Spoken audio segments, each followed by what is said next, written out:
Jamaah yang dimuliakan oleh Allah, untuk hasil yang maksimal dalam menyaksikan video ini dapat menggunakan headset, earphone, atau alat bantu dengar langsung lainnya. Sudah, mari kita saksikan.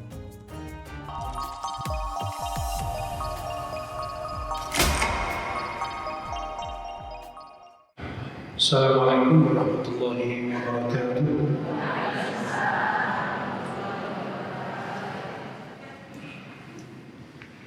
Alhamdulillahirabbil alamin. Wassalatu wassalamu ala asyrafil mursalin sayyidina wa maulana Muhammadin wa ala alihi wa sahbihi ajma'in. Asyhadu an la ilaha illallah wahdahu la syarika lah, الملك الحق المبين. أشهد أن سيدنا محمدا عبده ورسوله.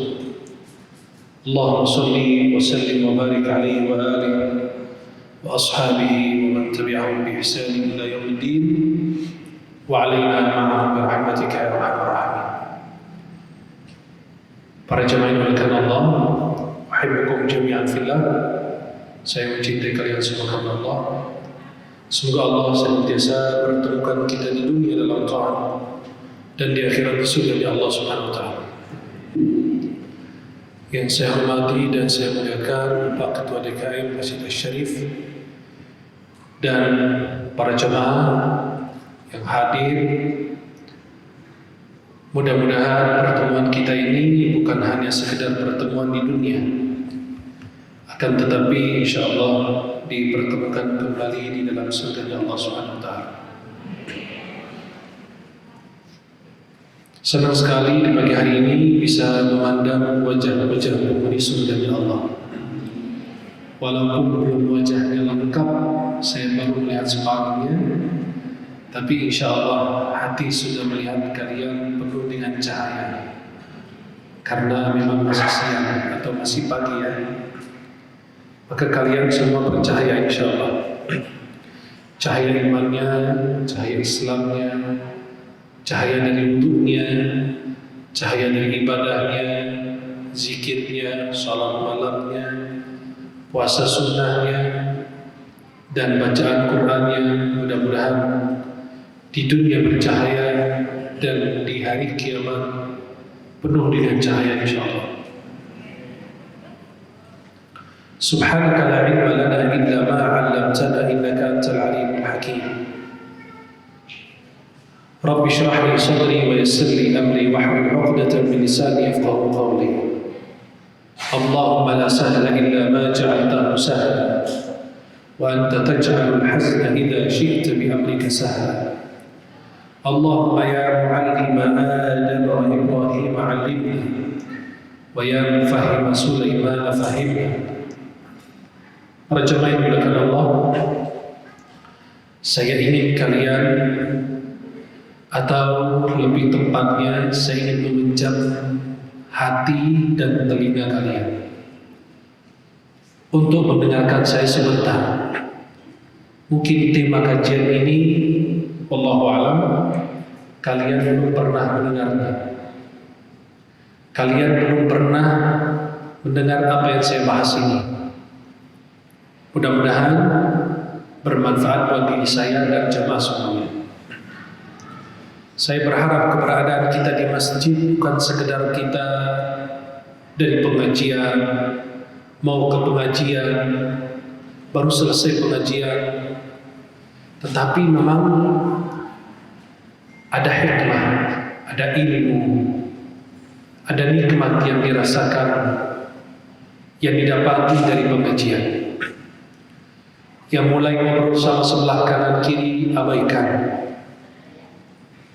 Kita di rumah Allah harusnya kita terputus dari semua makhluknya, hanya bersambung kepada Sang Khalik.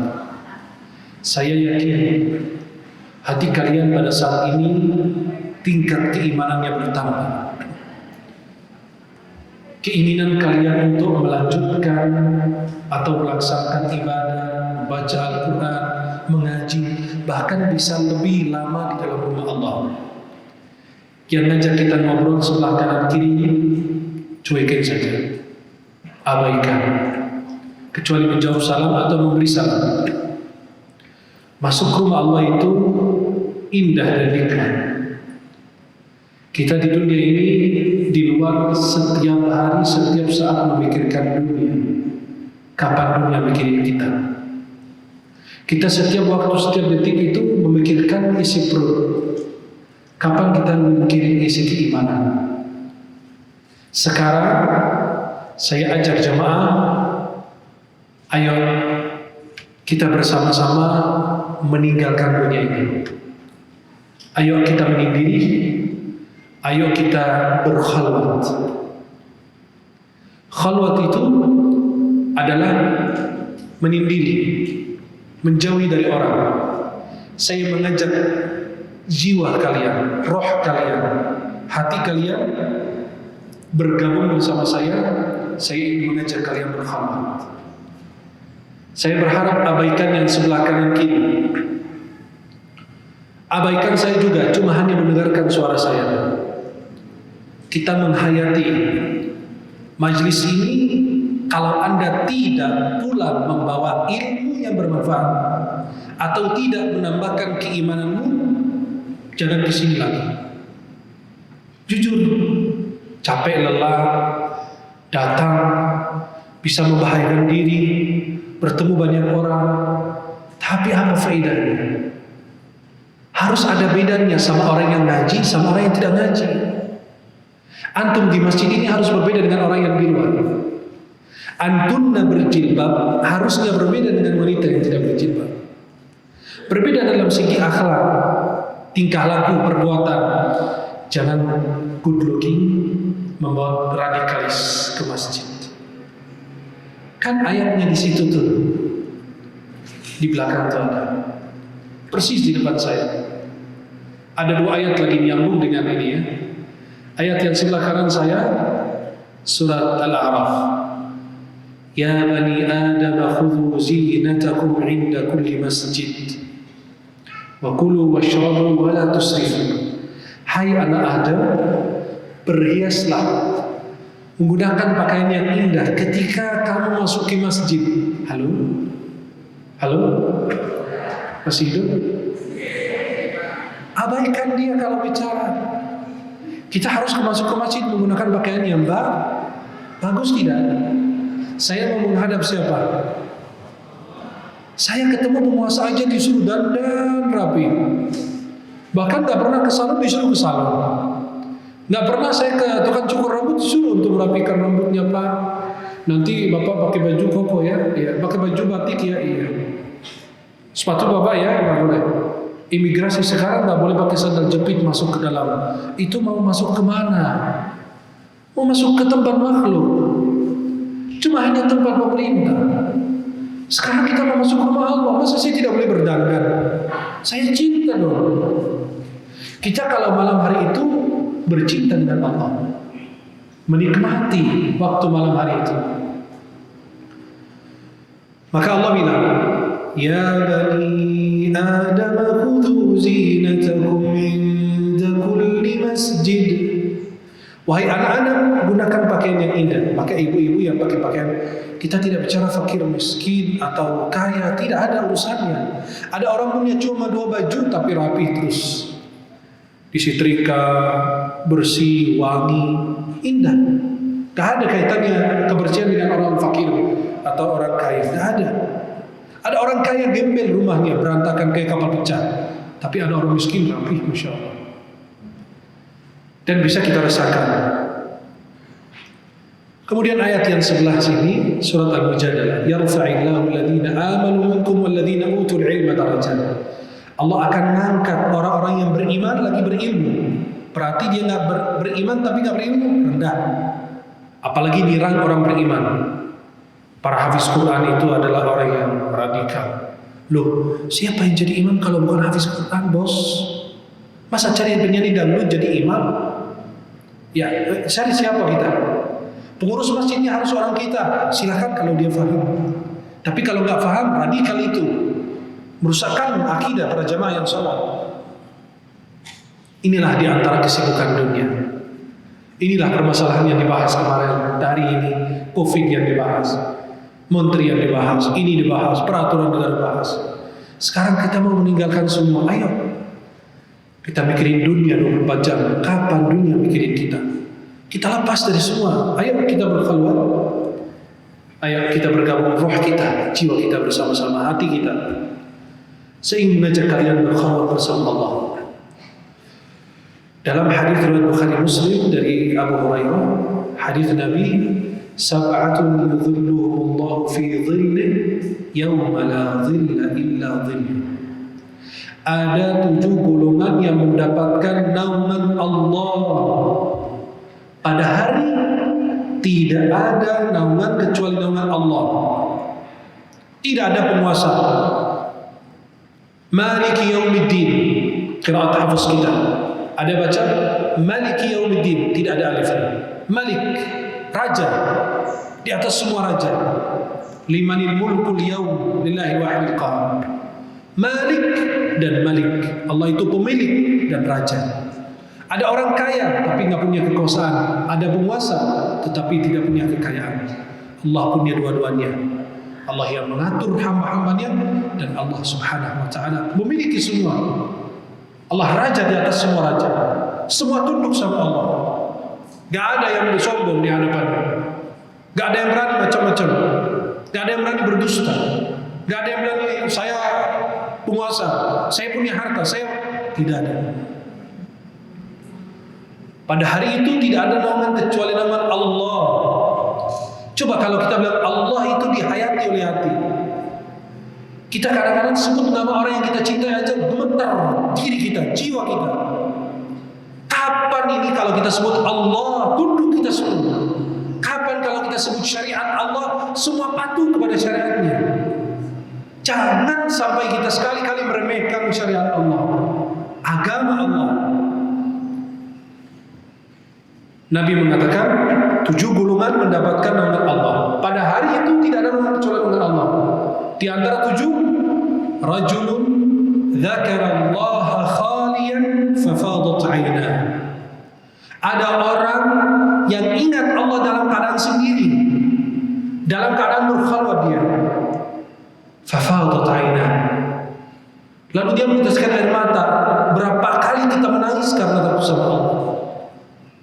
Berapa kali kita meneteskan air mata karena kita rindu, cinta kepada Allah, ingin berjumpa dengan Allah. Allah lebih dari segala-galanya.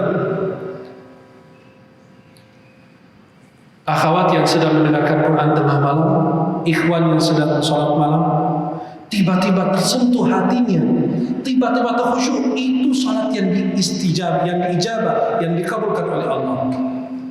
Itu pada saat itu ketika Anda berdoa dan jiwa Anda benar-benar menghayatinya, hati Anda tunduk, dan bahkan sebagian meneteskan mata. Itulah saatnya Anda dekat dengan Allah.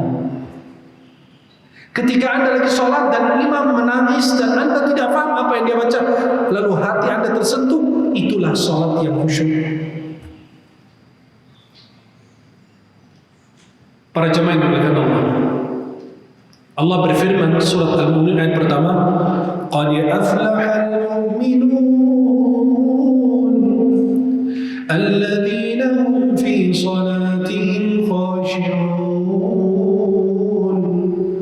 Sungguh beruntung orang beriman yang khusyuk dalam salat. Apa itu khusyuk dalam salat? Khusyuk dalam salat itu penafsiran yang luas oleh para ulama. Khusyuk itu kata ulama yang tidak banyak gerak di dalam salat, itu disebut khusyuk.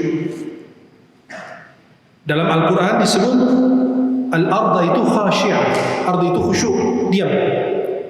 فَإِذَا أَنْزَلْنَا عَلَيْهَا الْمَاءَ اهْتَزَّتْ وَرَبَتْ. Kalau Allah guyur bumi itu dengan hujan, bergerak.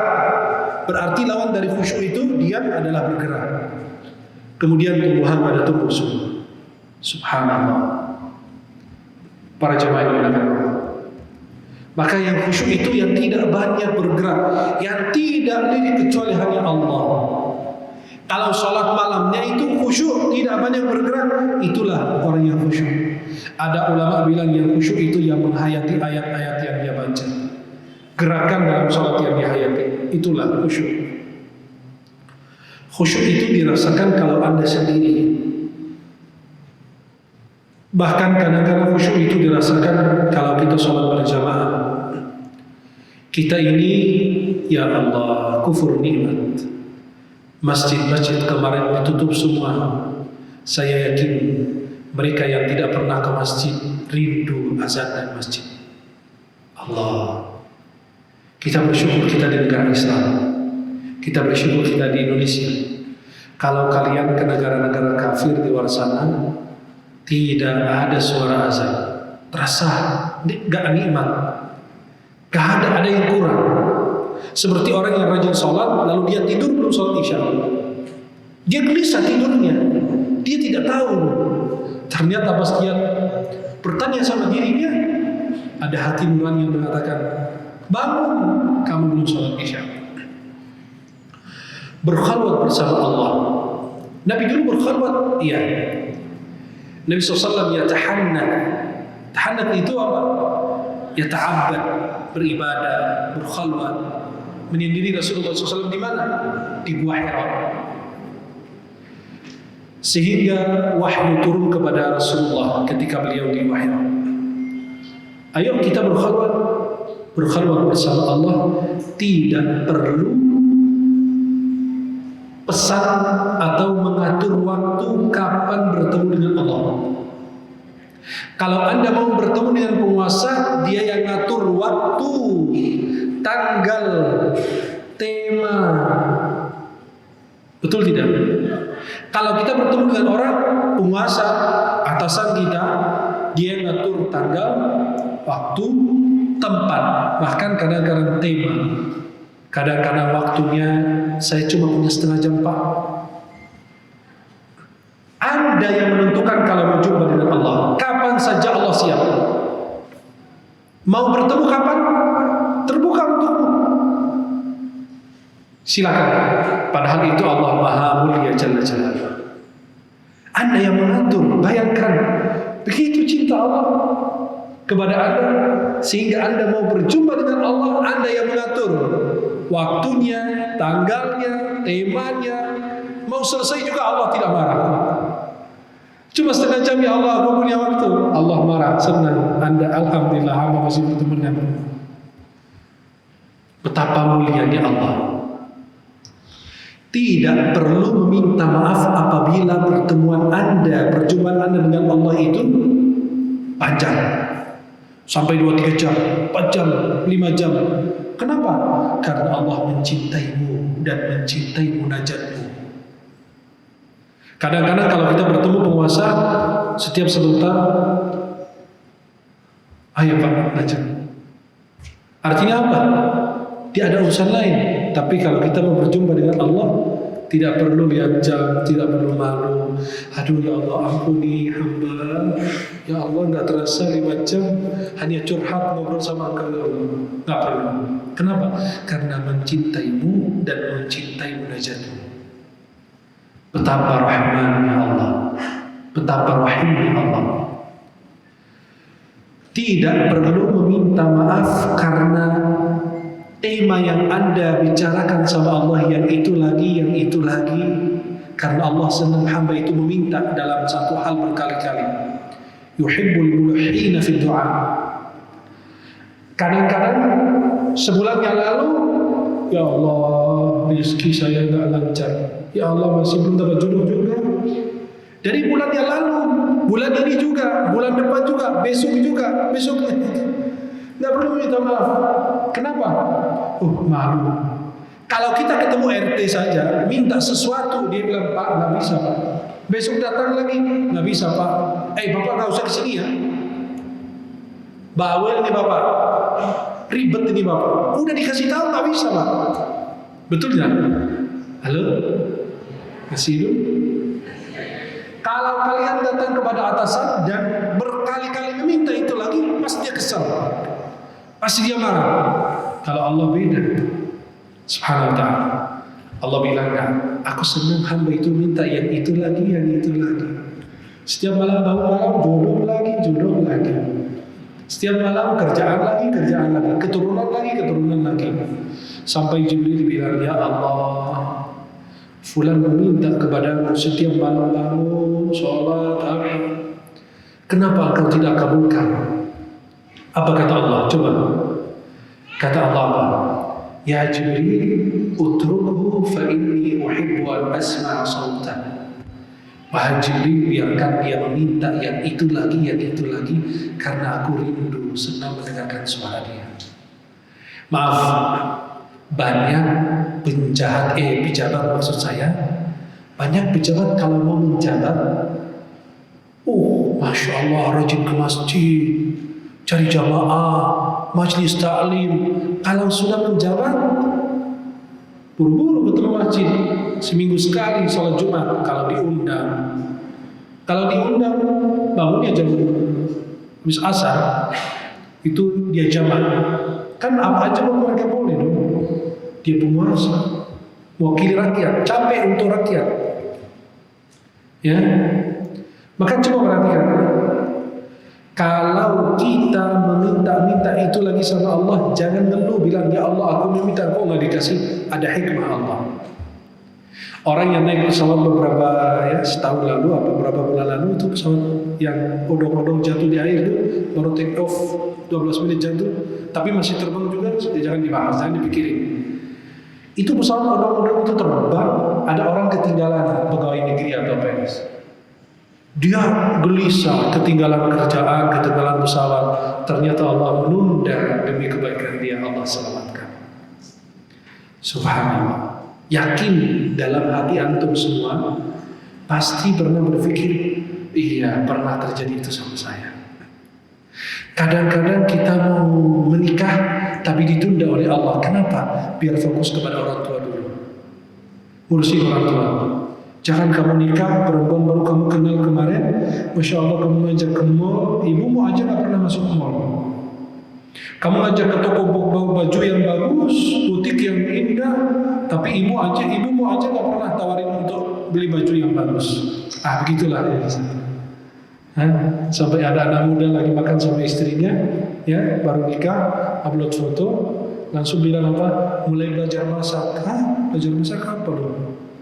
Sama ibumu aja gak pernah dia bangun tidur, kamu bikinin Indomie aja kayak apa, bikinin teh. Wallahu a'lam, betul gak? Halo? Itu dipikirin dong, masukkan dalam hati. Maka ada orang saya nanya, dia upload foto sama istrinya terus, lagi jalan-jalan, lagi makan-makan, lagi ini, lagi. Saya bilang, ibumu kemana? Pernah gak kamu ajak ibumu ke situ? Nangis dia. Ibu saya meninggal, saya belum bisa membahagiakan. Itulah. Maka para jemaah yang dimuliakan Allah, kalau Anda meminta hal yang itu lagi sama Allah, jangan malu. Jangan segan kalau minta. Nggak perlu meminta maaf juga. Datang lagi besok, Pak, minta maaf Pak, saya ini Pak mau pinjam uang gimana Pak? Oh ya nggak bisa. Besok datang lagi Pak, mohon Pak, tolongin aku Pak. Besok lagi, diusir lagi. Akhirnya di-cut. Kalau ketemu satpam, kalau lihat Bapak itu nggak usah usir. Tapi kalau sama Allah, Allah senang, rindu. Banyak hamba itu kalau ada perlu sama Allah salat malam. Tapi kalau sudah dapat, hilang salat malamnya. Betul nggak? Jangan betul, sesat itu, astagfirullah. Ya, bahaya itu. Maka ada orang begitu, rajin sedekah kalau ada perlu sama Allah. Maka orang yang nazar, tahu nazar? Nazar itu dia bilang, ya Allah jika ini terjadi saya akan keluarin uang sekian. Itu makruh pada dasarnya. Dalam bab fikih, hukum nazar itu makruh. Kenapa makruh? Saya kan berbuat baik. Kata Nabi apa? Karena nazar itu makruh. Kenapa? Karena dikeluarkan dari orang bakhil, orang yang pelit, yang kikir. Urusannya apa? Orang justru dia keluarin uang. Tidak, dia keluarin uang kalau ada perlu saja. Kalau kamu tidak ada mintanya, ya Allah biar sembuhkan anakku, nanti saya potong satu sapi. Pas anaknya sembuh, lupa, malah potong kambing. Itu jadinya begitu. Kalau ada perlu sama Allah, Anda berjanji, ya Allah mudahkan urusan saya akan sedekahkan sekian. Itu makruh. Bukan tidak boleh diberat, boleh. Tapi kenapa? Ketahuilah bahwa itu kualitas orang yang benar-benar rajin dan sedekahnya luar biasa, nggak peduli dia susah maupun senang, dia terus berinfak dan bersedekah. dalam segala kondisi. Subhanallah. Maka jangan berpikir Allah melupakanmu. Nih, ada orang ceritanya begini. Ada orang mau beli nasi goreng, datang ke gerobak yang jual nasi goreng, itu udah azan maghrib. Biasa kalau kita lihat, ya kasihan tuh bapak itu, kemana beliau ya? Kata yang jualan sebelahnya, beliau lagi sholat maghrib mas. Oh dia gelisah, ini bapak ini kalau sholat maghrib menghabiskan waktu berapa lama ya? Pulang balik apa, sholat, makan waktu berapa lama? Banyak orang pasti datang ke gerobaknya, tidak menemukan tukang nasi goreng, dia pergi cari ke tempat lain, berarti kehilangan rezeki. Itu menurut pikiran orang yang terbatas pikirannya. Ternyata Allah punya simpanan beda. Akhirnya orang itu karena memang perlu nasi goreng dari situ, dia duduk nungguin. Tiba-tiba bapak itu datang, santai, datang, berdiri di gerobaknya, ramai orang. Itu masih yang tadi pikiran kehilangan rezeki. Subhanallah, Allah sudah tanggung. Kenapa? Dia sudah memenuhi hak Allah, maka hak dia pasti dapat. Bayangkan segitu Allah itu mulia. Artinya apa? Jangan takut hilang. Kalau Anda meninggalkan urusan karena sholat, jangan takut hilang. Kalau sesuatu yang melalaikan dari sholat, itu lebih bagus hilang. Jelas? Anda kehilangan sesuatu karena sholat daripada kehilangan sholat karena sesuatu. Itu lebih besar. Maka ada pejabat polisi yang pernah bilang, saya menemukan jabatan saya itu di Mesaf pertama. Saya kalau di Mabes Polri jadi penceramah atau khatib Jumat, beliau duduk di saf paling depan. Itulah orang muslim. Dia nggak mikirin yang lain. Karena pas panggilannya Allahu Akbar. Allah Maha Besar. Allah Maha Besar dari rapatmu, orang tuamu, istrimu, anakmu, dari segalanya. Bagaimana kau mencari keuntungan dan kebahagiaan dan kesuksesan di luar sholat? Sedangkan dalam azan aja udah bilang, ayo sholat. Kenapa? Hayya 'alas sholat. Mari sholat. Ya terus kalau sholat dapat apa? Hayya 'alal falah. Kalau kamu datang sholat, kamu dapat keberuntungan dan kesuksesan. Tenang, sudah diatur semua oleh Allah. Betapa agungnya Allah Subhanahu wa Ta'ala. Tidak perlu kalau Anda mau bercerita, curhat sama Allah, tidak perlu dengan bahasa yang rapi, yang bagus. Biasa kalau kita kirim surat kepada yang terhormat Bapak Fulan almarhum gitu ya. Kadang-kadang ke pejabat dikirimin surat, ada detailnya SAG, sarjana alam gaib atau sarjana agak gimana gitu ya. Yang terhormat Bapak Fulan, Ibu Fulana, kalau nggak tulis haji ngambek, balikin surat lagi. Itu sama makhluk itu harus bahasa yang rapi. Maka kalau kita bikin surat, mana ada yang pernah bikin surat ke lurah, RT, apa RW, ada surat itu seenaknya, Pak saya perlu urusan ini gitu. Nggak ada. Coba cari di seluruh dunia nggak ada. Kita di Mesir aja kalau itu surat, masya Allah ada formatnya. Kita cari orang tukang fotokopi, Pak tolong ketikin dong, saya perlu ada urusan ini. Ada formatnya, ada bahasanya. Nggak boleh diterima. Tapi kalau sama Allah nggak perlu bahasa yang rapi. Mau curhat ya Allah, mau ngobrol ya Allah. Yang sopan dong. Enggak, sama Allah bebas. Yang penting dari hati langsung. Allah maunya begitu. Tapi kalau nih, wallah, kadang-kadang di depan Ka'bah, antum dengerin orang Arab berdoa, ada yang orang Indonesia berdoa, kan saya bahasa Arab mengerti, bahasa Indonesia ngerti, tiba-tiba berdoa dia dari hati langsung, itu antum dengar bahasa yang luar biasa. Kalian tahu ada 10 sahabat yang dikabarkan masuk surga Allah. Tiba-tiba ada cerita lucu, orang perempuan dari Arab bersama rombongan lagi berdoa depan Ka'bah. Ya Allah, jadikan aku di antara 10 orang yang masuk surga, yang dikabarkan masuk surga. Kata ibu-ibu yang sebelah, ini kan sahabat, siapa yang mau dicoret kamu baru masuk gitu. Ini nggak mungkin ada sahabat yang dicoret kamu namanya dimasukin, nggak bisa dong. Ada ibu-ibu yang lagi berdoa, katanya lucu doanya tapi membelakangi Ka'bah. Harusnya kan menghadap Ka'bah, ini membelakangi. Ibu-ibu memang akhir zaman now ajaib itu. Ada aja tafsirnya ya. Ibu-ibu itu tidak menghadap Ka'bah tapi membelakangi Ka'bah. Kata ibu-ibu yang lain, loh ini orang berdoa kok bukan lihat Ka'bah, membelakangi Ka'bah. Kata dia apa? Iya, dia banyak dosa, malu sama Allah. La ilaha illallah. Astagfirullah. Ibu-ibu memang tafsirnya bukan tafsir Al-Jalalain, tapi tafsir jalan lain. Astagfirullah. Bayangkan segitunya, ya. Seperti ada orang apa? Lagi lempar jumrah, orang Arab, marah. Weh, si iblis laknatullah. Ini pas lempar jumrah. Kata laskarnya apa? Pak, gak usah marah-marah. Itu cuma simbol doang. Bapak lempar aja udah gitu. Kata dia apa? Kenapa kamu bela dia? Kayak saudara kamu aja dia. Maka kalau di hadapan Allah, tuangkan isi hati. Saya jujur ya, jujur.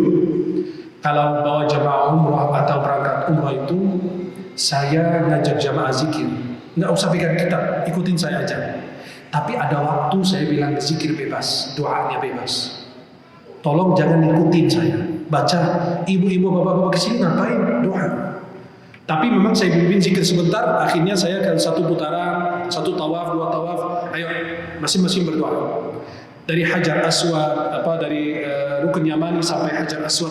Rabbana atina fid dunya hasanatan wa fil akhirati hasanatan wa qina adzabannar. Yang sunnah kita ambil, selebihnya bebas baca doanya seperti apa. Bebas, tidak dibatasi. Nggak usah ikutin bahasa saya. Kenapa? Kalian tidak minta semua permintaan yang sama. Ada yang bilang, ya Allah, mudahkan urusanku. Ya Allah, mudahkan keturunanku. Ya Allah, mudahkan ini jodohku. Ya Allah, masing-masing punya doa. Jangan terikat dengan doanya seseorang. Saya ingat dulu waktu berangkat umrah 2011 dari Indonesia. Itu ada jamaah bapak-bapak itu, beliau dari Makassar kalau nggak salah. Itu dari travel dulu dikasih buku tebal segini, padahal dia nggak ngerti juga isinya, percuma. Segini tebalnya, kapan dibaca itu? Akhirnya pas beliau di depan Ka'bah, Syekh, dia manggil, teriak, Syekh, apa Pak? Halaman berapa? Di sini mau ngaji, di sini praktek, udah lepas buku aja, baca maunya apa sama Allah. Masa di sini harus pakai halaman berapa? Lucu jadinya. Di sini praktiknya, di sana itu, di Indonesia udah dikasih tahu. Maka kadang-kadang ustadz itu mempersulit jamaah umrah dan haji. Kalau tawaf pertama harus baca ini, itu nggak ada. Baca bebas dari hati. Antum maunya apa? Kata ibu-ibu, saya malu doa pakai bahasa Indonesia. Kan malaikat di sini catatnya cuma bahasa Arab doang. Lah, astagfirullah. Gak bisa, itu bebas. Allah ciptakan kita bersungguh-sungguh. Masa Allah tidak paham? Tahu semua. Semut aja berdoa, berbicara aja, bergerak aja di tengah malam, di atas batu yang hitam di malam yang gelap aja. Itu semua diketahui oleh Allah Subhanahu wa taala. Maka para jemaah yang dimuliakan Allah Subhanahu wa taala, tidak perlu bahasa yang rapi agar memohon dan meminta sesuatu yang kau minta kepada Allah. Tidak perlu. Ada yang bilang, boleh nggak doa dalam bahasa Indonesia kalau dalam sujud? Saya mau curhat. Curhatnya apa? Mau jual rumah sama Allah, saya mau minta. Masa harus nikah sama orang Arab dulu baru bisa bahasa Arab? Ya nggak bisa, nggak perlu. Memang lebih bagus bahasa Al-Quran, doa dalam Al-Quran dan hadis. Kalau nggak bisa bahasa Arab, kalau nggak bisa, la yukallifullahu nafsan illa usaha. Kita ngambil pendapat yang membolehkan. Baca minta apa sama Allah. Tengah malam berdiri, Allah curhat. Maaf, kadang-kadang kita ke pestatar, ke pesuluk, apa segala macam, kita curhat sama dia dengerin, dia cuma dengerin doang. Sampai lama-lama dia tertidur. Kelamaan dengerin curhatan orang. Kamu curhat dulu sama Allah, cerita dulu sama Allah. Tengah malam datang, Bang, ya Allah, saya punya masalah besar. Gak boleh orang Muslim berdoa begitu. Harusnya dibalik. Hei masalah, aku punya Allah yang maha besar. Itu selesai permasalahan kita. Kemudian para jemaah yang dimuliakan Allah, betapa dekatnya Allah kepadamu. Anda tidak usah malu kalau tiba-tiba Anda curhat sama Allah di tengah malam, tiba-tiba meneteskan air mata, atau salah dalam berucap. Karena kelemahanmu di hadapan Allah itu sebuah kemuliaan. Beda dengan penguasa, atasan, orang kaya. Anda lagi meminta, Pak, tolong Pak, saya mau beli beras Pak, ini saya udah gak ada kerjaan Pak, udah di PHK dari kemarin Pak. Sampai Anda berbicara, meneteskan air mata. Kalau meneteskan air mata dan memohon-mohon kepada makhluk, itu penghinaan. Dan meneteskan air mata itu penghinaan di depan makhluk. Tapi kalau meneteskan air mata, salah berucap di hadapan Allah, khususnya meneteskan air mata, itu sebuah kemuliaan. Kemuliaan. Allah senang Anda mengaku bahwa ini lemah, ya Allah, saya hamba yang lemah, hamba yang dhaif. Saya datang kepadamu karena Engkau yang maha kuat, Engkau yang memiliki segala-galanya. Nih, kadang-kadang kita mau bertemu atasan kita, ada perlu sama atasan kita, ya minta sesuatu lah, jabatan atau apa, ya. Kemudian kita berusaha berkali-kali datang. Kemudian beliau itu menegur kita, saya tidak akan memberikan. Atau beliau mengatakan, saya tidak akan memberikan apa yang kalian inginkan. Salah. Sebelum Anda ada perlu sama makhluk, tembak dulu ke atas, baru tembakan dari atas ke bawah. Nih, besok saya mau bertemu, mau lamar kerja. Besok saya mau lamar perempuan. Besok saya mau apa? Ada perlu sama makhluk, malam hari bangun, doain dia biar Allah bukakan hatinya, Allah lembutkan hatinya, Allah subhanahu wa ta'ala lembutkan hati beliau. Malam hari sudah ditembak ke atas, nanti Allah yang ngatur tembaknya ke makhluk langsung. Maka Anda datang sudah diterima dengan baik. Kenapa? Dari malam sudah mencari kuncinya, dan kuncinya sama Allah. Kalau Anda datang langsung, enggak, datang ke Allah dulu malam hari. Besok mau lamar kerja, besok mau ada urusan, besok apa, malam hari datang di hadapan Allah, gelar sajadah, ambil wudu di tengah malam. Tidak ada makhluk, tidak ada orang. Kemudian Anda berdoa, ya Allah bukakan hatinya, ya Allah lembutkan hatinya, ya Allah mudahkan urusanku, ya Allah mudahkan biar beliau segera menerima aku. Itu insya Allah Anda bertemu dengan dia itu mudah. Kenapa? Karena sudah tembakan kepada yang lebih berkuasa di atas segala-galanya. Maka kalau Anda meneteskan air mata di hadapan Allah, itu adalah kemuliaan, bukan kelemahan. Betapa lembutnya Allah subhanahu wa ta'ala.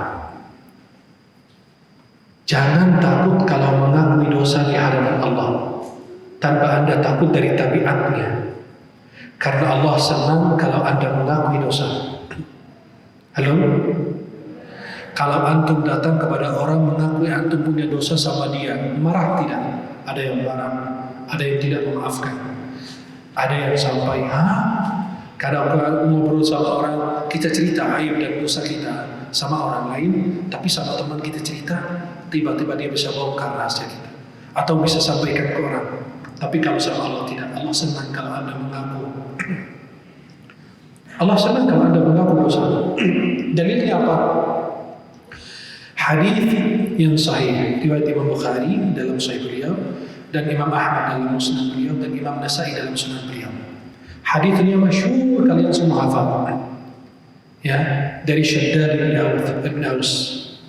Dari Shaddad bin Aus, Rasulullah bersabda, Sayyidul istighfar, Allahumma anta rabbi la ilaha illa anta, khalaqtani wa ana abduka, wa ana ala ahdika wa wa'dika mastata', a'udzu bika min syarri ma sana'at. Abu itu apa? A'tarifu, saya mengakui. Abu laka bi ni'matika 'alai, saya mengakui itu semua nikmat itu dari Engkau. Wa abu bi dzambi wa a'tarifu, saya mengakui dosa-dosa saya. Itu adalah pengakuan. Maka kata ulama, kalau mau istighfar yang sempurna, baca doa ini. Kita baca bersama-sama. Halo, masih hidup? Bersama-sama. Allahumma anta rabbi la ilaha illa anta khalaqtani wa ana 'abduka wa ana 'ala 'ahdika.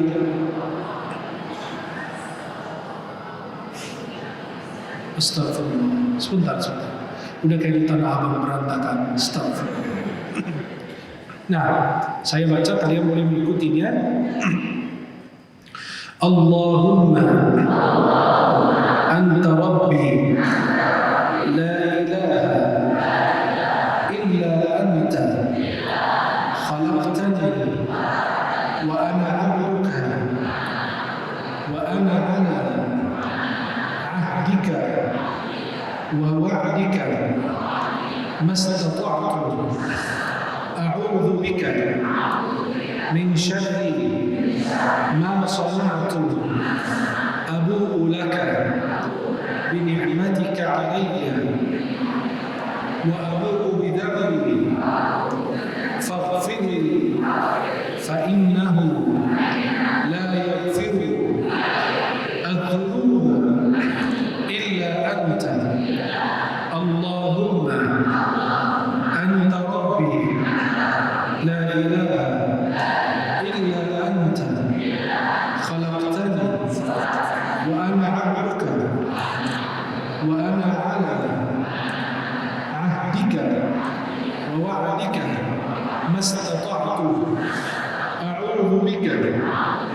syarri ma sana'tu abu'u laka bi ni'matika 'alayya wa abu'u bi dhanbi faghfirli fa innahu la yaghfiru adz-dzunuba illa anta. Kalau antum baca doa ini dalam Sahih Bukhari pagi hari, insya Allah antum meninggal nanti sore ada yang meninggal, amin. Kenapa? Kalian kenapa kamu mati? Astagfirullah. Ana minta antum mati di masjid Asy-Syarif lagi. Matinya bukan di masjid sembarangan. Ya. Maka kalau kata Nabi, kalau antum baca di pagi hari, meninggal pada hari itu masuk surga. Itulah maka Anda bilang kenapa kalau kalian mati sore, amin. Tuh, nggak ada yang cuma satu dua orang. Yang sudah tua lagi yang bilang amin. Yang muda itu nggak mau ketemu masih panjang. Ya. Kata Nabi, kalau dibaca malam hari dan benar malam itu antum meninggal dunia, insya Allah menjadi penghuni surga. Allahumma anta rabbi la ilaha illa anta khalaqtani wa ana 'abduk wa ana 'ala 'ahdika wa 'ahdika mastata'tu a'udzu bika min syarri ma sana'tu abu'u laka bi ni'matika 'alayya wa abu'u bi dhanbi faghfir li fa innahu la yaghfiru Allah. Kalau antum mengakui dosa ini, mengakui nikmat dari Allah, mengakui dosa itu antum ini banyak dosa, Allah itu subhanahu wa ta'ala senang. Kalau antum datang ke penguasa, ke polsek atau kapolres atau di kantor polisi, antum mengaku saya membunuh orang kemarin, tabiatnya berat, pasti ditahan, diteliti, diselidiki, dipanggil penyidiknya, apa ditanya, benar nggak siapa yang kau bunuh, apa tabiatnya benar. Tapi kalau kamu mengaku dosa sama Allah, nggak perlu ada yang tahu. Dan jangan kita mencari kesalahan orang, jangan berusaha mencari aib orang. Kenapa? Aib antum akan dibongkar oleh Allah. Kalau antum mencari aib orang, aib antum akan dibongkar oleh Allah di tengah-tengah antum. Siapa yang nggak punya dosa? Angkat tangan. Antum nggak punya dosa? Astagfirullah. Boleh. Anda mau kasih hadiah, masya Allah. Salah dengar? Astagfirullah. Untung bukan salah masuk. Ya. Maka siapa yang tidak punya dosa? Kita semua punya dosa. Buktinya apa? Alhamdulillah. Antum bisa duduk sebelah ini. Benar kan? Kita semua punya dosa. Kalau antum dosanya ada baunya gimana? Ketika antum berdosa ada bau itu keluar dari tubuh kita, dicium sama orang sebelah. Bapak dosa ya? Kamu juga. Atau dosanya itu dicantumkan di jidat kita. Fulan semalam pacaran, fulan semalam malam mingguan, fulan begini semalam. Sudah ditulis di sini. Atau gini, di pintu rumah kita dicantumkan semua amal perbuatan kita. Kemudian besok pagi semua orang lewat di depan rumah kita melihat, oh keluarga ini begini-begini semalam. Lewat orang lain, keluarga orang ini begini semalam. Maka semua diungkapkan oleh Allah, tapi Allah masih menutupinya. Saya punya dosa, kalian tidak tahu. Kalian punya dosa, sama sebelah kanan tidak tahu, sebelah kiri juga tidak tahu. Ibu-ibu yang duduk bersebelah-sebelahan lihat, nggak kecium dosanya kan? Ada bau dosanya enggak? Bapak-bapak ada bau dosanya? Tidak. Kenapa? Allah menutupinya. Maka kalau ada orang ketangkap basah pertama kali, contoh, dia mencuri atau dia koruptor, kemudian ditangkap, nangis dia bilang, demi Allah baru pertama kali saya lakukan. Jangan percaya. Jangan percaya.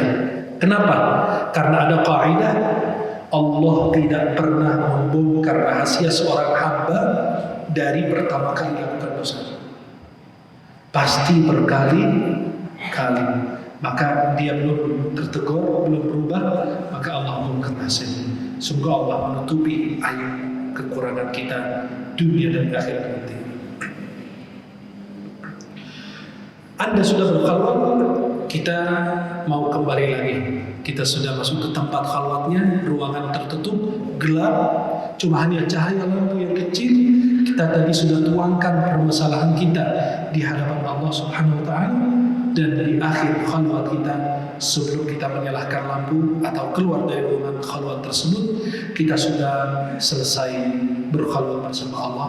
Kita sudah letakkan, kita sudah serahkan permasalahan hajat kita di hadapan Allah, dan Allah yang mengatur yang terbaik untuk hambanya, dan kita tidak merasakan apa yang sudah diatur oleh Allah. Maka beruntunglah orang yang rajin khalwat. Maka kalau di rumah kita, khususkan tempat untuk sholat malam, untuk berkhalwat. Khalwat itu dulu ulama tasawuf itu mereka lakukan di gunung, tempat-tempat yang jauh dari manusia. Kenapa? Karena sering sama manusia itu banyak permasalahan.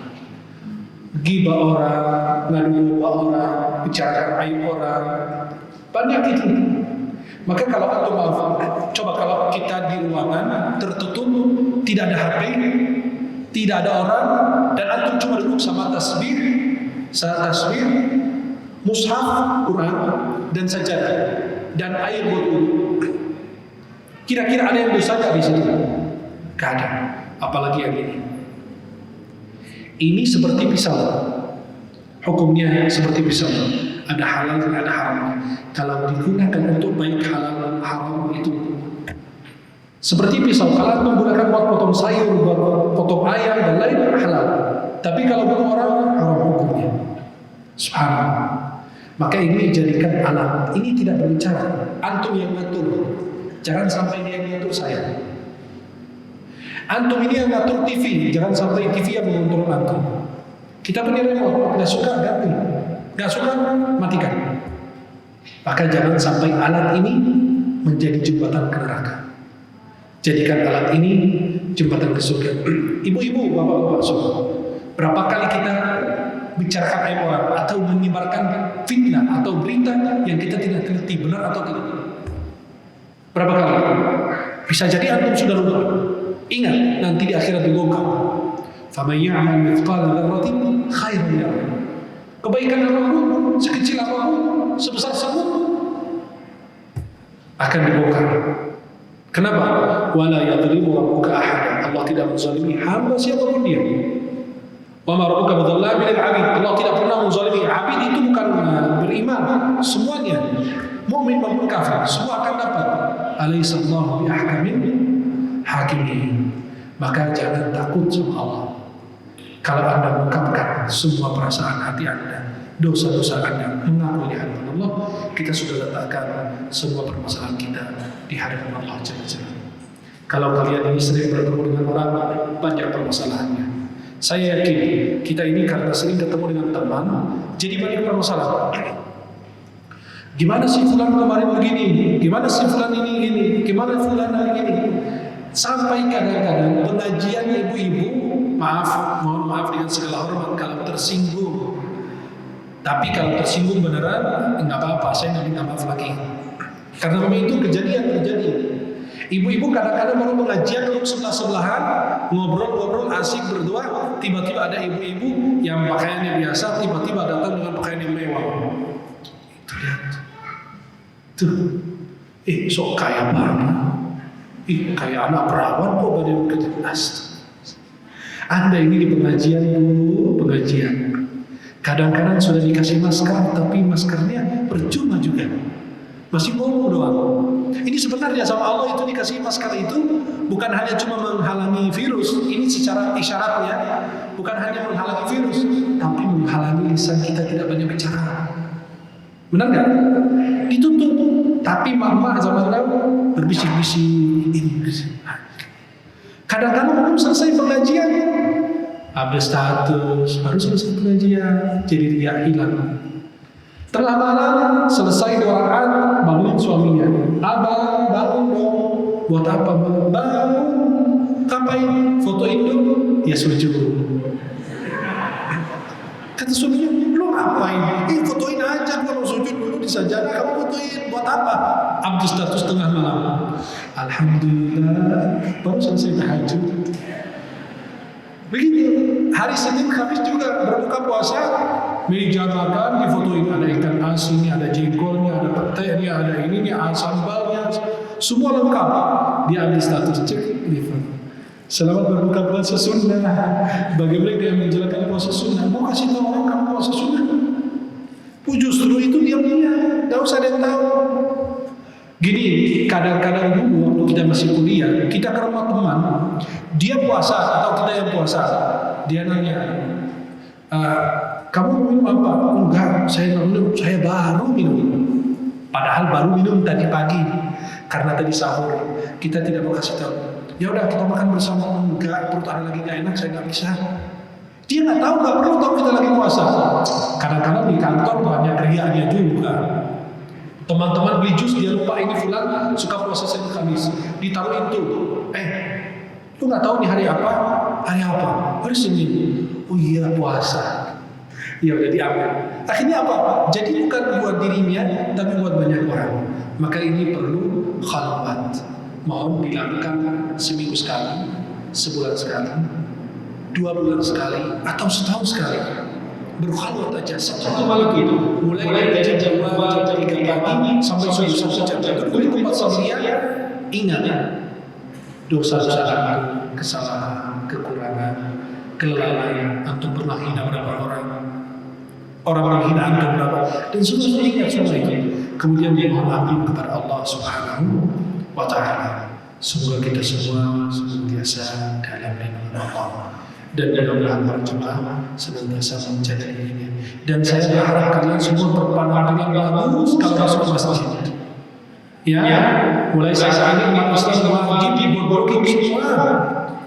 Ya, wajib kita pakai baju biar ada yang mati nanti. Biar cepat mati orang. Ya Allah, amin. Kalau nggak mati sendiri, mati amin. Maka orang jahat itu kita doakan dia. Kalau tidak baik kita mati. Kenapa? Biar tidak banyak dosa. Kita sayang sama dia betul. Saya bilang ya Allah sampai mati ya Allah. Itu sebenarnya dia harus bahagia tapi bahagia kenapa? Makin lama makin rusuh, makin lama makin dosa. Dia tidak harus mati. Meninggal dunia betul. Benar enggak? Amin tidak? Amin. Hafiz Quran radikal, orang pakaiannya bagus, itu siapa? Kenapa kita ini hajar terus? Kenapa kita ini senang terus habis-habisan? Kan bukan cuma Islam doang. Kamu atasan semua orang. Kenapa umat Islam sendiri? Kok dari dilantik sampai sekarang cuma punya radikal? Kayak lagu diulang-ulang. Nah itu mudah-mudahan Allah kasih hidayah. Mudah-mudahan Allah beri hidayah. Kalau tidak diberi hidayah, biar cepat meninggal. Amin. Antum bilang amin kalau tidak. Karena Allah katakan untukmu sebagai orang yang bangsa saudara. Astagfirullah. Mudah-mudahan kita senantiasa dengan Allah, senantiasa berkat Allah SWT. Saya akan berikan waktu yang secukup-cukupnya untuk tanya jawab. Silakan yang mau bertanya sesuai tema yang diwartakan silakan, tapi jangan oleh Islam. Ya, insyaallah. Tapi memang pertanyaan yang singkat. Wallahu ta'ala a'lam. Di soal ada yang Tafadhal. Masya Allah, antum yang ngomong di belakang. Kira ini di depan, kira ini khalwat juga di belakang ini. Insya Allah. Bismillahirrahmanirrahim. Assalamualaikum warahmatullahi wabarakatuh. Waalaikumsalam.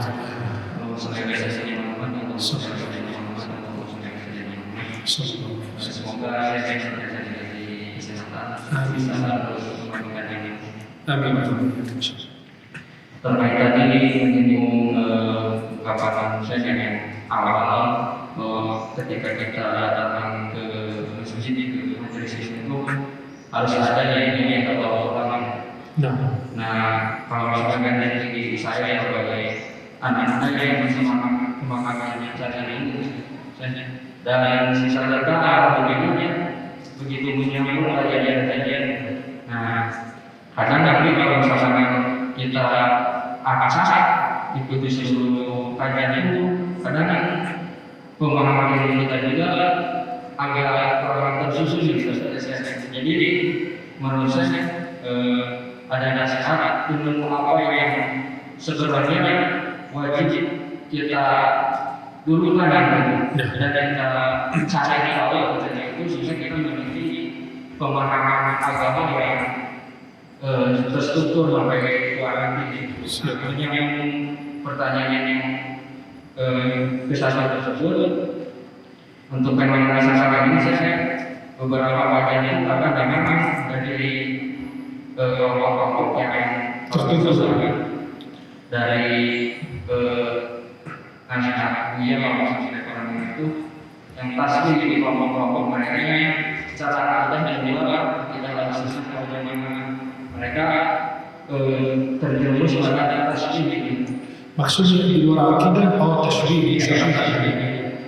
Nah, anak-anak yang ibaratnya sedang sama-sama bicara ini akan terjerumus pada kegiatan-kegiatan mereka sehingga justru akidahnya yang awal dari orang tua benar sesuai dengan akidah dalam semua agama Asy'ariyah betul itu. dan dapat di mayoritas umat Islam di Indonesia bahkan ini jadi tergabung dengan akidah mereka yang mereka propagandakan sendiri. Jadi tiap-tiapnya siapa bagian kita tetap bisa menerima tapi tetap bagian diri agar akidah kita tidak terganggu. Saya akan jawab dulu. Yang pertama, kita wajib berguru. Kalau tidak berguru, antum tidak bisa memahami agama, tidak bisa tahu cara wudu yang benar, cara sholat yang benar, dan seterusnya. Cara membaca Al-Fatihah, perlu tajwidnya juga. Maka yang pertama adalah berguru. Yang kedua, cari satu guru yang menjadi pegangan. Belajar dari siapapun boleh, tapi ada guru menjadi rujukan antum. Ada apa aja tanya sama beliau. Kemudian ilmu yang menyatakan wajib untuk adalah ilmu tauhid, mengenal Allah. Ada banyak kitab-kitab tentang tauhid, di antara yang paling populer dan hafal oleh anak-anak Aqidatul Ahwal. Itu paling ringan dan lengkap. Ya, ada akidah-akidah lain tapi ringan. Aqidatul Ahwal itu ada kitabnya itu syarah. Tapi ada penjelasannya dan ada syaratnya sudah dijelaskan masing-masing dan itu bagus sekali. Bicara tentang Allah, malaikat, Rasulullah, kemudian istri tentang Nabi Muhammad SAW, kemudian Isra Mi'raj, kemudian hijrah Rasulullah SAW, istri-istri Rasulullah, kemudian bicara tentang hasyar, hari kiamat, azab kubur, siksa kubur, pertanyaan di alam kubur dan seterusnya. Artinya mencakup semua ilmu tentang tauhid walaupun pembahasan ringan. Itu untuk para penuntut ilmu itu dianjurkan dan boleh kita mempelajari tauhid, kemudian tajwid dan menghafal Quran. Menghafal Quran itu nggak harus semua. Minimal juz amma, setengah juz amma. Biar kita nanti dalam salat ganti-ganti surah, biar menikmati salatnya. Kalau untuk mengikuti sunnah Ustaz belum tentu, karena bisa membingungkan Anda. Ada yang bilang boleh, ada yang nah, maka kalau mau belajar pegang satu guru. Tapi nggak boleh fanatik kepada beliau. Tidak boleh menganggap dia seorang suci orang yang alim. Tidak, semua guru boleh insya Allah. Walaupun berbeda-beda dengan saya, tetapi dia milih seorang guru. Ya, karena saya juga bukan ulama, saya tidak bisa memilih yang mana benar, yang mana salah. Tapi saya memilih yang akhlaknya bagus, adabnya bagus, tawadhunya. Karena guru itu punya cahaya. Kalau dia tawadhu, turun ke murid menjadi tawadhu. Kalau dia sombong, muridnya menjadi sombong. Ya. Maka itu yang pertama saya katakan, berguru, kemudian mengkaji tauhid, tajwid dan Al-Quran. Itu yang pertama. Habis itu baru belajar ilmu yang lain. Allah paham. Kemudian mengikuti tasybih. Tasybih itu menyerupai Allah dengan makhluk. Itu kesesatan. Ya, al-mujassimah, al-musyabbihah dan seterusnya itu tidak boleh. Maka harus kita ingatkan anak-anak muda jangan tertipu dengan ustaz-ustaz yang ada di media sosial, belum tentu benar. Ya, kadang-kadang sebagian ustaz yang disasar oleh media medsos karena mungkin mereka punya ya channel yang kuat atau punya biaya yang besar sampai mereka bermain di Facebook ada, di Instagram ada, di Twitter ada, di YouTube ada. Jadi orang terpengaruh dari bahasanya, pemikirannya, dari logikanya dan lain. Maka itu harus kita teliti ustaz-ustaz yang benar-benar jelas syarat ilmunya, akidahnya, Asy'ariyah, Maturidiyah. Ya, akidahnya Imam Abu Hasan Asy'ari dan Imam Abu Mansur Al-Maturidi. Dan insya Allah kita bisa mengkajinya lebih dalam bersama buku yang kita baca insya Allah. Ya, wallahu taala a'lam. Maka anak muda hati-hati. Memilih guru itu seperti memilih pintar. Kalau Anda salah dokter, salah obat, ya berarti membahayakan tubuhmu. Sedangkan guru itu bukan membahayakan tubuhmu, tapi membahayakan dunia dan akhirat. Wallahu a'lam. Barakallahu. Jadi saya satu lagi sebelum kita tutup. Nanti ibu-ibu kasih kesempatan. Nanti dibilang nggak adil dengan itu. Astagfirullah. Biar ikhwan dulu dua, ibu-ibu dua insya Allah. Masya Allah, ibu-ibu lebih banyak tuh curhat tentang suaminya. Satu saja ngomong atau saya juga ngomong. Nggak apa-apa, dua insya Allah, tapi mohon dipersingkat ya. Karena saya mau live di TV jam 12. Silakan. Assalamualaikum warahmatullahi wabarakatuh. Waalaikumsalam warahmatullahi wabarakatuh. Saya ada pertanyaan. Saya mau menjawab. Ada dua pertanyaan. Masya Allah. Kayak kami dia dikasih, kami dua. Sama, berapa dulu gitu. Minta ya tiga gitu. Silakan. Yang pertama itu kaitannya dengan khusus Tentang khusyuk. Ada di sertifikatkan ya. Yang kalau kita bacakan apakah khusyuk itu ada kaitannya dengan taat kepada Allah, khasiyat Allah. Satu. Yang kedua, maaf ingin pertanyaan saya yang saya juga paham ini tentang Allah Subhanahu wa taala. Mintakan penjelasan sehingga mungkin kayak Allah Subhanahu wa taala di dalam Al-Quran dikatakan apabila kisah seseorang maka keduanya adalah Allah dan seterusnya. Kalau yang tentang akidah itu pelan-pelan Oh ya, kita akan ada di sini seandainya tiga orang maka yang bapaknya adalah Allah dan seterusnya. Kalau kita langsung terjadi, lanjut. Nah, kita ada lima yang benar adalah Allah itu. Ini saya mau artinya apa? Antum berapa jumlahnya Allah bersama hambanya, bukan dengan zatnya, tapi dengan ilmu pengetahuan Allah. Artinya apa? Dimanapun antum berada bersama berapa orang, jumlahnya berapa, tetap Allah Taala kondisikannya. Mau sendiri, mau berdua, mau bertiga, dan seterusnya. Ya, mayakun mathalan najwa thalatatan aw arba'un aw khamsatin wa sadis wa la yadhkuru rasulullah Allah. Ya, maka itu suatu perjanjian halaman pertama di situ dijelaskan. Maka artinya apa? Antum sendiri, berdua, bertiga, berempat, berlima, bersepuluh, jumlah apapun illa Allah bersama. Bersama apa? Dengan pengetahuannya. Allah tahu apa yang kalian lakukan. Allah mendengar apa yang kalian lakukan. Allah mengetahui subhanahu wa ta'ala. Jelas?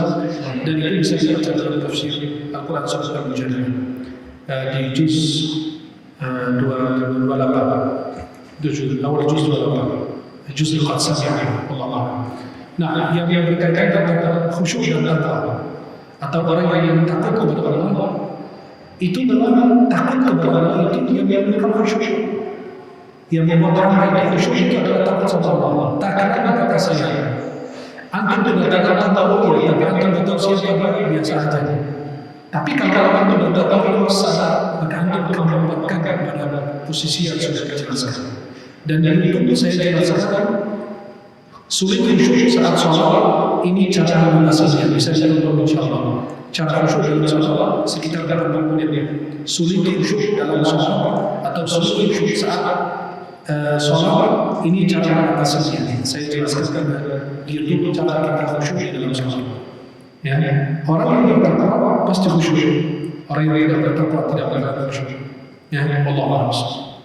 Silakan, ibu-ibu. Waalaikumsalam. Akhwat yang bertanya di belakang sekarang silakan maju ke depan boleh. Waalaikumsalam. Silakan. Izin bertanya. Izin menjawab. Kan itu kalau saya sendiri ibaratnya jarang bergaul dengan tetangga gitu, karena sehari-hari dia saya berkibar gitu, terus biasanya apa? suka berkibar terus biasanya mau Udah ceritain aib orang tuh. Astagfirullah. Enggak kayak itu aja udah ini ya gitu kalau ketemu. Nah, itu suka gini, aku gabung biasa sama temannya gitu, terus aku sendiri nggak pengen gitu, maksudnya. oh iya. Nah, Gimana kalau saya datang?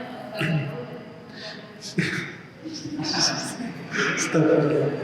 Ya mohon maaf. Gini, ukti yang tadi dijelaskan katanya, beliau ini suka gibah orang, bicarakan aib orang. Boleh Anda duduk sama beliau dalam niat, dalam hati niat Anda untuk berubah. Kalau mau merubah orang itu, lakukan pendekatan dulu. Anda tidak bisa mendekat dengan dia, susah menasihati dia. Maka jadikan Anda duduk sama dia itu kalau dia mau orang, diamin aja. Ibu, gimana sih bahasanya itu? Tapi sebelum Anda niatnya untuk berubah dia, tapi dengan nasihat yang santun. Cari situasi, Bu, ya, kita juga banyak masalah, Bu, bukan cuma dia doang, saya juga begini, Ibu juga pasti kok. Artinya apa? Merubah bahasanya, menegur dia dengan halus. Ya, mudah-mudahan dia menggunakan teguran yang baik. Kalau tidak, Anda juga seperti ini, diceritain juga aibnya. Maka tetap Anda punya kewajiban memberi nasihat. Wa tawassaw bil haqqi wa tawassaw bis sabr. Wa tawassaw bil haqqi mengajak kepada kebaikan, perlu perjuangan. Wa tawassaw bis sabr dan perlu kesabaran. Maka kalau Anda bilang, dia suka gibah orang, saya nggak mau, salah. Kenapa? Nanti kalau azan dulu tidak akan masuk ke tetanggamu saja. Rubah bagaimana juga. Betul tak? Kenapa? Tidak ada khalaf. Kata istri Nabi dalam Sahih Muslim dalam Al Fitan, kitab terakhir dalam Sahih Muslim, kata Nabi apa? Bahwa kalau azan itu menimpa semua. Kata istri Nabi, anak yang kafir salihun, kami nanti timpa azab sedangkan kita melakukan soleh. Kata Nabi, idza kafara al-khalaf. Iya. Kalau keburukan sudah belajar dari mana-mana. Jibril ketika Allah perintahkan untuk menghancurkan satu kaum, tiba-tiba Jibril sampai ke muka bumi, lihat ada orang saleh di tengah-tengah mereka. Balik lagi Allah di tengah mereka orang saleh. Kata Allah, mulai lebih awal dengan dia. Hancurkan dia dengan contoh mereka. Kenapa? Karena dia mendiamkan orang-orang lain yang melakukan keburukan. Artinya apa? Tidak ada amar ma'ruf nahi munkar, bukan nahi munkar, ya, nahi munkar.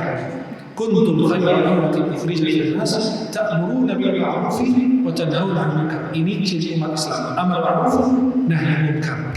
Jelas niat Anda sesuatu sama dia memberi nasihat dan merubahnya insyaallah. Wallahu a'lam. Pertanyaan terakhir ibu-ibu. Masya Allah. Waalaikumsalam. Saya yang beberapa itu berkata itu tahlil atau Al-Quran. Nah, Terus itu kan ada kata-kata yang saya nggak ngerti bahasa Arab semuanya. harus dikasih tahu. Tiba-tiba bukan saya jelaskan, tiba-tiba saya dapat. Semakin saya dapat, semakin terluka. Itu maksudnya ini apakah saya banyak masalah atau karena teguran Allah pada saya atau nggak tahu gimana lagi dengan Kalimatnya itu apa, Bu? udah lama. Oh, bahasa Arab. Udah 2007 saya pergi haji, itu ada di 30. Terus waktu halaman bapak saya meninggal juga ada. Saya lupa di Al-Quran itu ada. Surat juz 30 ya. Bisa bikin kata-kata itu nggak bisa ditahan untuk oleh. Atau kalau saya pernah juga saya sholat ketika saya di Masjid Nabawi, maaf bukan saya lihat ada Nggak apa-apa, memang sudah lihat. ada Nggak apa-apa. Iya. Iya. Siap. Insya Allah nggak lihat karena nggak kelihatan orangnya. Apakah memang bahasa Inggris, apakah di keluarga itu muslim semua? Terus saya jawab, iya, alhamdulillah 100% keluarga saya muslim semua. Masya Allah. Kemudian dia menangis. Nah, ketika itu akan sholat subuh. Lalu ketika sholat subuh tiba, imamnya pun juga menangis. Terus kita menangis di situ. Nah, Itu saja. Wassalamualaikum. Waalaikumsalam. Terima kasih. Barakallah. Waduh, ibu-ibu ada lagi yang mau bertanya? Insyaallah. Itu yang di pintu itu silakan maju ke depan. Yang beliau dari tadi angkat tangannya tinggi, nampak ada masalah sama suaminya ini. Atau belum menikah mungkin, mau cari amalan. Bismillahirrahmanirrahim. Assalamualaikum. Waalaikumsalam. Mohon maaf, saya menjawab beliau ini dulu. Gini, ibu yang tadi cerita, gini, kadang-kadang pada saat tertentu hati kita sedang bersambung kepada Allah. Maka pada saat orang lain menangis, kita ikut menangis mungkin ke bawah suasana. Kayak ada jamaah di depan Ka'bah, rombongan berdoa, dia sendiri yang nangis, yang lain enggak. Pas ditanya, Masya Allah, tadi khusyuk. Enggak, ustaznya pas lagi doa injak kaki saya. Maka gini, kalau itu artinya pada saat itu hati ibu lagi khusyuk, lagi tersentuh. Maka apapun yang dibacakan, apalagi orang meneteskan air mata ketika baca Quran, pasti berbeda kondisi hati. Ada sebagian waktu itu hati kita terasa lega, dekat dengan Allah, dan ada sebagian waktu hati kita terasa jauh dari Allah. Sebagian waktu kepingin sholat, kepingin baca Quran, sebagian waktu agak susah, malas dan lain sebagainya. Maka itulah nikmat yang Allah berikan kepada hamba. Ya, insya Allah mudah-mudahan ibu selalu istiqamah dan selalu dekat dengan Al-Quran. Kalau saya ngomong bahasa Arab, padahal Al-Quran bahasa Arab juga, saya ngomong bahasa Arab biasa, ibu tidak akan tersentuh hatinya. Contoh, saya bilang gini, ذهب الطالب من البيت إلى المدرسة ودرس في الفصل ثم عاد إلى البيت. Bahasanya biasa aja. Tapi saya menggamkan, saya jadikan lagu. ذهب الطالب من البيت إلى المدرسة وعاد إلى البيت. Biasa aja. Tapi kalau saya baca Quran yang bahasanya sama, itu berbeda. لو أنزلنا هذا القرآن على جبل لرأيته خاشعا متصدعا من خشية الله وتلك الأمثال نضربها للناس لعلهم يتفكرون. Ini bahasa Arab sama, tapi Al-Quran itu beda karena firman Allah penuh dengan kemuliaan. Gunung aja tunduk, apalagi hati kita. Mudah-mudahan Allah berikan khusyuk dalam hati kita. Wallahu a'lam bishawab. Silakan. Saya mau bertanya. Saya mau menjawab. Waalaikumsalam warahmatullahi. Kan kita kan kalau mau sholat wajib terutama kita kepingin sholat ya Allah, berikan aku keusukan semata-mata mengingatnya ya Allah. Kemudian tadi kita bilang bisa khusyuk di dalam berdoa, walaupun bahasa Indonesia kadang-kadang kita bisa menangis kalau berdoa. Kenapa waktu kita sholat khusyuk sama Allah kok gak pernah nangis? Maksudnya gimana? Berarti hati pada saat itu lagi tidak dekat dengan Allah. Hati masih keras. Maka dulu seorang sahabat datang, kepingin kayak kita ini, kepingin apa? Kayak sahabat yang lain menangis, khusyuk, merasakan kelembutan hatinya. Hatinya itu gampang tersentuh. Itu beliau datang ke Nabi, ya Rasulullah, hati saya ini keras. Apakah ada obat? Kata Nabi, ada. Memberi makan orang miskin dan mengusap kepala anak yatim. Bukan ibu anak yatim, anak yatimnya. Ya, memberi makan orang miskin, mengusap kepala anak yatim. Maka dengan melakukan hal demikian, hati kita pasti akan dilembutkan oleh Allah SWT. Khususnya berzikir kepada Allah dalam segala keadaan. Dulu Agim cerita sama saya, kata beliau, dulu beliau untuk menangis itu susah. Maka sama gurunya itu dikasih pelatihan, dikasih amalan apa, biar bisa tersentuh hatinya. Kata beliau beberapa bulan, beberapa tahun baru bisa. Maka itulah ada latihannya. Banyak zikirnya, banyak khalwat, biar lebih dekat kepada Allah Subhanahu wa Ta'ala. Ya? Maka ibu banyak zikir, memberi makan orang miskin, dan mengusap kepala anak yatim. Wallahu a'lam. Saya ingin kasih kesempatan yang terakhir itu beliau. Dari tadi mengangkat tangannya tinggi, karena bingung untuk permasalahan berat ini kelihatan. Semoga beliau mencari jodoh, banyak stok di sini. Assalamualaikum warahmatullahi wabarakatuh. Waalaikumsalam. Enggak, saya udah soal.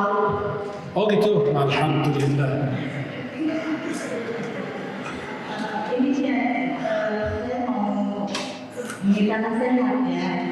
Nah, Jadi lebih ke masalah hati, saya sendiri ini dulu pernah sakit hati yang sudah lama sekali gitu. tapi belum hilang sampai sekarang. Nah itu dia. Buktinya Anda masih bertanya tentang itu juga. Nah, Bukan gitu sih, mungkin sih kalau ingat dengan saya sudah beberapa kali di pengusian dan pada waktu itu yang sempat ada gangguan. oh di Ruqyah Ya, sama saya. enggak dulu ya, cuma pada waktu di Masjid Asmaul Husna. Yang TV One itu bukan? Ya. Oh. Nah jadi Tapi ibu pernah saya Ruqyah di satu tempat. oh iya, waktu itu saya datang ke masjid yang di Permata Kuliah. Kalbu. Ya, Permata Kalbu ya. Betul. Nah, Berarti jinnya masih nyambung dengan saya, masih kejar saya kemana-mana. Astagfirullah. Astagfirullah. ini kajian ilmu yang bisa bertatap muka lagi kan. Masya Allah. Sekarang baru mulai lagi saya selalu online. Nah, dari pengalaman saya itu ternyata kan ada pintu-pintu masuknya syaitan gitu. Saya. Dan salah satunya yang saya sadari ternyata saya masih punya sakit hati yang memang selalu sudah puluhan tahun. Setiap kali ingat itu masih ada rasa marah. Nah ini gimana kita menyikapinya atau saya kayak betul-betul hilang rasa sakit hati itu gitu sih. Mencoba memaafkan, tapi kok saat ingat lagi seperti ada marah lagi gitu lah. Itu saya tuh ingin betul-betul hilang. Jadi tidak ada lagi pintu masuk syaitan itu. Boleh dilakukan aja? Nah, pertama banyak ta'awudz. A'udzubillahi minasyaitonirrajim. Ketika timbul perasaan tersebut, a'udzubillahi minasyaitonirrajim, kemudian bawa meludah ke kiri 3 kali. 3 kali. Tapi hati-hati takut ada yang sebelahnya gitu ya. Pas diludahin corona lagi, astagfirullah. Maka Anda nanti ta'awudz, a'udzubillahi minasyaitonirrajim, meludah ke kiri 3 kali, kemudian cari kesibukan. Jaga wudu dan jaga zikir pagi petang dan jaga istighfar. Ya, dan sebelum tidur maafkan semua orang yang melakukan kesalahan sama dirimu. Kenapa? Itu salah satu pintu peluang Anda masuk surga di Allah. Jelas? Dan ibu jaga wudu karena nampaknya jinnya masih ada tuh. Ya, jaga wudu insya Allah. Maka mudah-mudahan bisa hilang rasa tersebut. Dan banyak sabar, perlu perjuangan untuk melupakan sebuah hal-hal yang pernah menyakiti kita, sangat memerlukan perjuangan. Ya, mudah-mudahan insya Allah dibersihkan hatinya oleh Allah dan dilembutkan hati dari Allah biar jauh dari segala hal-hal yang mendatangkan murkanya Allah SWT. Wallahu a'lam bishawab. Mudah-mudahan yang saya sebutkan bermanfaat. Semoga bertemu di dunia dalam taat. Kalau kita nggak bertemu di dunia, insya Allah bertemu di surga di Allah. Kalau kalian masuk surga lebih awal, mohon untuk menunggu saya di pintu surga, biar masuk surga bersama. Tapi kalau saya masuk surga duluan, saya langsung masuk tidak menunggu kalian, karena kalian sudah hafal jalan sendiri menuju surga. Subhanallah wa bihamdihi. Baik, qabla doa, sebelum kita baca doa, mari kita berdoa terlebih dahulu. Mudah-mudahan Allah senantiasa memberikan keberkahan rezeki kita. Mari kita baca kalimat-kalimat thayyibah. Subhanallah walhamdulillah wa la ilaha illallah wallahu akbar subhanallah walhamdulillah wa la ilaha illallah wallahu akbar subhanallah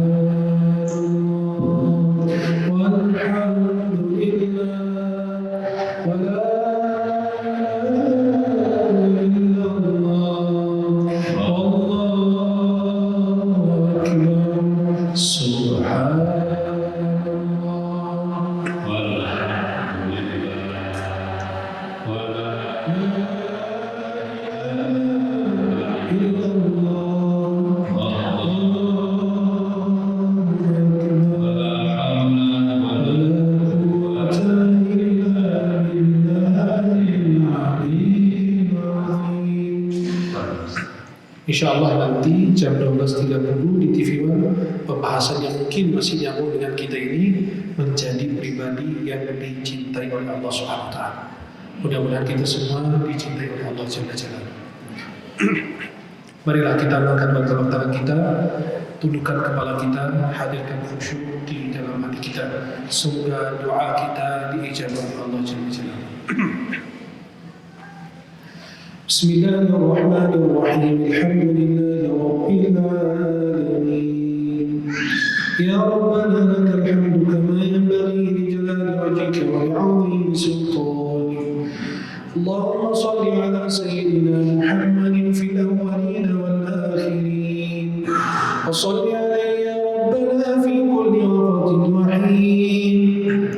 Allahumma ighfir lana wa liwalidayna وارحمهما كما ربيانا صغارا ولجميع المسلمين والمسلمات والمؤمنين والمؤمنات الأحياء منهم وارحم الأموات إنك يا ربنا سميع قريب مجيب الدعوات يا قاضي الحاجات ويا مقيل العثرات ويا رافع الدرجات ويا غافر السيئات ويا ولي الحسنات نسألك توبة قبل الممات. اللهم اغننا بحلالك عن حرامك وبطاعتك عن معصيتك وبفضلك وجودك عمن سواك يا من يجيب المضطر إذا دعاه يا من يجيب المضطر إذا دعاه يا من يجيب المضطر إذا دعاه يا حي يا قيوم يا حي يا قيوم. اللهم إنا نعوذ بك من البرص والجنون والجذام ومن سيء الأسقام يا الله يا الله يا رحمن يا رحيم يا ملك يا قدوس يا سلام سلمنا والمسلمين. ربنا ظلمنا أنفسنا وإن لم تغفر لنا وترحمنا لنكونن من الخاسرين. ربنا تقبل منا إنك أنت السميع العليم وتب علينا يا مولانا إنك أنت التواب الرحيم.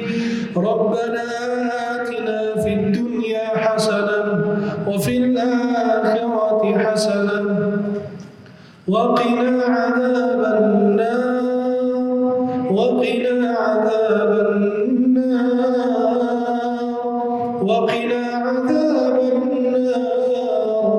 وادخلنا الجنة مع الأبرار برحمتك يا عزيز يا غفار يا رب العالمين.